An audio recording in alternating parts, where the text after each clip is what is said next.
لعيبه ريال مدريد النهارده يا جدعان كانت مفعله وضعيه راشفورد في الماتش. النهارده كانوا مفعلين وضعيه راشفورد. لا حول ولا قوه الا بالله يا جدعان، انتوا اتعلمتوا من راشفورد ولا ايه؟ طيب انا مش فاهم. راشفورد مديكوا يعني مثلا راشفورد مشطفكوا، يعني راشفورد مشطفكوا، انا مش فاهم. بسم الله الرحمن الرحيم. قدر ميليتاو في الشوط الاول في الدقيقه 27 بيبني هجمه عادي، طالع بالكره عادي جدا زي البني ادمين. مره واحده انا لقيته بيلف جسمه وبيشوط كره كرة ده صاروخ.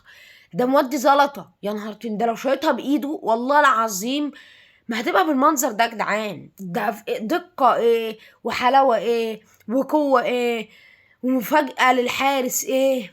يا جدعان يا جدعان الواد ميليتاو لو خد فرصة والله العظيم مدافع. هو اهطل زي الراوخو شوية انا عارف، بس هو مدافع حلو، هو مدافع تقيل يعني، قوي جدا بدنيا وكل حاجة وكفنيات هو عالي.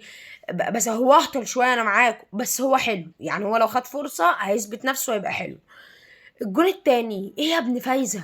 ابن فايزة اللي ما بقتش عايزة يا جدعان. لازم نقول له كده من النهارده، ما ينفعش نقول له غير كده. ما او فكك من ابن طنط فايزة، هنقول له يا ابن طنط، ابن طنط فايزة، عشان ما ينفعش برضو ايه لما طول ما هو بيقدم مستوى حلو ومستوى يليق بريال مدريد نقول له يا ابن طنط فايزة. مستوى منال ب60 نيلة، ابن فايزة اللي عايزة. تمام. دي اسماء كيليان امبابي، اسماء كيليان امبابي تبع المستويات اللي هو يقدمها. تمام. ده دلوقتي يتقال له يا ابن طنط فايزه او كيليان امبابي. بلاش نجيب سيره امه عشان هو بيزعل، عشان ما يزعلش. وهو كويس كيليان امبابي طبيعي، وهو وحش ابن فايزه اللي عايزه. تمام.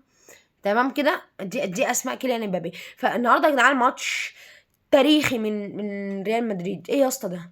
زي ما المذيع قال النهارده، المذيع اللي هو كان افضل حاجه في الماتش اصلا، وانا قاعد هخنق نفسي من المذيع ده وبضنت من المذيع ده، ولو شفته في شارع انا هقتله. تمام. وعايزه يتشال من البي ان في اسرع وقت.